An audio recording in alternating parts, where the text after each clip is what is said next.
Patoda police ठाण्याचे bit अंमलदार Gadkar यांनी महिला दिनानिमित्त कार्यक्रमासाठी एका महिलेला बोलावून पाटोदा येथील स्टेट बँकेच्या बाजूला असलेल्या घरात नेऊन त्या महिलेवर बलात्कार केल्याची संतापजनक घटना समोर आली आहे। या भयंकर घटनेनं परिसरात एकच खळबळ उडाली असून वर्दीतीलच रक्षक भक्षक बनले तर सर्वसामान्यांनी विश्वास कुणावर ठेवायचा असा संतप्त सवाल नागरिकांनी उपस्थित केलाय।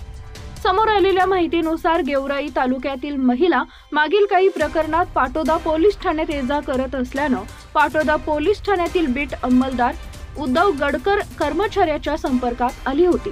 या निमित्तानं मोबाईल क्रमांकांची देवाणघेवाण झाली, यातून त्यांच्यात संभाषण वाढलं।